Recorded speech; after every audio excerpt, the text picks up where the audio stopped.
Next tonight, the South Cambridgeshire MP, Heidi Allen, has announced that she'll stand for election as the first directly elected mayor of Cambridgeshire.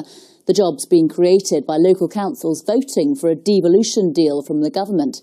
The new mayor will take responsibility on spending on things like infrastructure, housing and transport. Here's Louise Hubble. Handing power from Westminster to Cambridgeshire by putting it into the hands of a mayor, elected by local people, is what devolution is all about. But could the person eventually elected also be making a political journey from Westminster to Cambridgeshire? That's what Conservative MP Heidi Allen hopes. She was elected to the South Cambridgeshire constituency last year and has proved a thorn in the side of her own party, campaigning against government welfare cuts. And now she's going on the campaign trail again, hoping to be selected as a Tory candidate to be the county's mayor. We already know Well, a little earlier, Heidi Allen joined me from our Westminster studio to explain why she wants to be the new mayor and remain as MP. Probably a good quarter to a third of my job at the moment as the MP for South Cambs is spent on what I call overlapping issues, so infrastructure, housing, education, skills, apprenticeships, and they're the big ticket items in the devolution deal. So it feels like I'm doing a big chunk of the job already. And I really believe I've got the skills, background in business, but crucially I've always worked cross-party, and that's absolutely vital in this role to bring people together to make a success of it. And my hope is that I'll be able to do both jobs very well.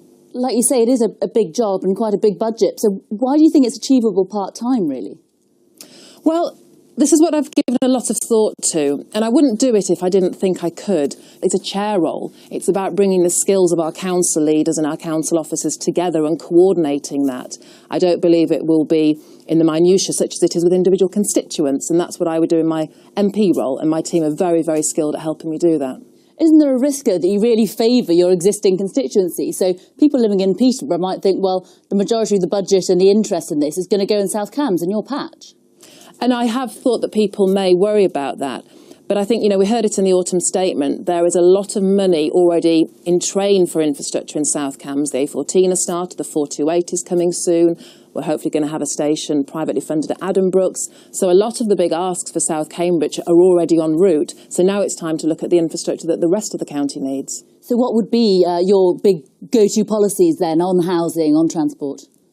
Well, what seems obvious to me is, we desperately need a holistic transport strategy, infrastructure strategy for the whole of the county to unlock the economic gridlock that we risk in places like South Cambs, Peterborough and Cambridge City. And there are going to be extra challenges there as a consequence of Brexit. We need our economy firing on all cylinders. But also it's unleashing the potential of the rest of the county to connect by better infrastructure to Cambridge City and Peterborough so that we can share that. To be able to fix the affordability of housing issues that we have, we are going to need to spread that across the region. And in your announcement, you said the Prime Minister had backed your decision to stand. Is she really on board with the whole devolution idea then?